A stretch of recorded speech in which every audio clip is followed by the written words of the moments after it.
Berawal dari hobi dan aku menyukai ikan koi. Beribu kegagalan jadikan pengalaman guru besarku.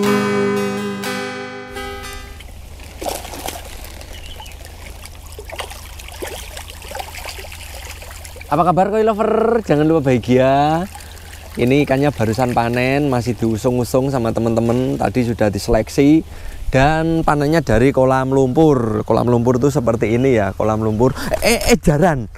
Jarannya Melayu. Nah, ini kolam lumpur. Kolam lumpur itu kolam koi, bawahnya lumpur. Jadi ini lumpur. Nah, ini lumpur. Lumpur itu seperti pasir tapi lembek ya. Ini lumpur. Makanya dinamakan kolam lumpur. Tak iso wes podo ae jenenge lek wis iso neng lumpur iki wis ora bakalan resik. Nah, mengapa kolam koi itu menggunakan kolam lumpur untuk pembesarannya? Karena lebih aman atau lebih mudah untuk perawatan. Jadi kalau di kolam lumpur ini penguraiannya bagus, maksimal. Kotoran-kotoran ikan bisa terurai dengan baik di dalam lumpur. Kemudian untuk pembuatan kolam kita ke sini. Untuk pembuatan kolamnya seperti ini. Ini pembuangan ya. Ini pembuangannya dari sini. Nah, untuk pembuatan kolam itu dindingnya yang ditutup dengan terpal. Seperti ini dindingnya. Dindingnya ini tertutup dengan terpal. Jadi waktu nol ya, dari nol itu digali. Kemudian untuk membuat pematangnya harus gede. Ini atas kurang lebihnya 60-80 cm lebarnya antara kolam A dan kolam B. Kemudian bawahnya bisa 1,20 meter dengan kedalaman ini kurang lebih 80 cm untuk kolam yang ini. Dan sampingnya harus dikasih terpal. Nah, cara pemasangannya terpal ini yang bawah itu dimasukkan ke dalam tanah. Yang atas juga dimasukkan ke dalam tanah, ditindih dengan tanah lagi supaya ngunci atau supaya tidak melorot terpalnya. Jadi setelah ini berarti untuk resapan air ke samping sudah aman dengan terpal, karena air itu biasanya larinya ke samping. Untuk yang bawah ini harus dibajak atau diluku garu. Jadi dibajak, diwolak-walik tanahnya, kemudian digaru, diairi, dan dipupuk.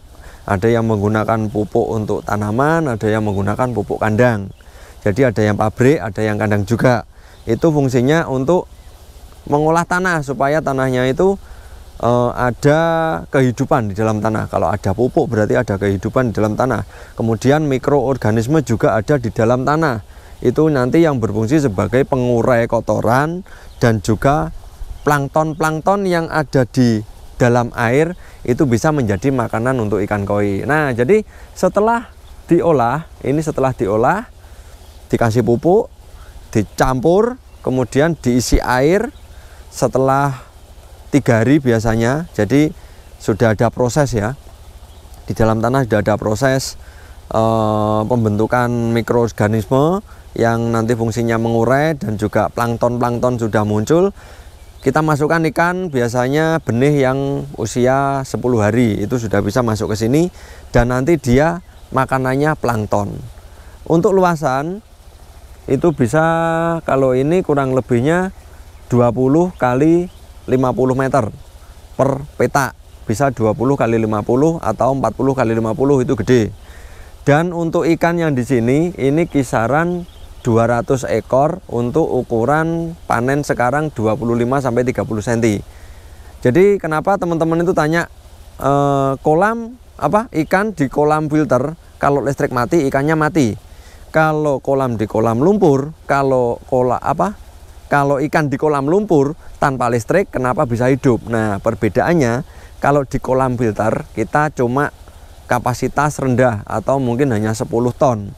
10 ton itu bisa diisi dengan jumlah 200 ekor untuk ukuran 25-30 cm. Itu bisa dalam kolam 10 ton, kolam filter. Tapi di sini tanpa filter, kalau ini misalnya 20 kali 50 itu berarti 100. 100 kalau ini tingginya 1 meter berarti kan 100 ton. Perbandingannya sudah banyak. 20 kali ton cuma untuk 200 ekor. Jadi sangat longgar.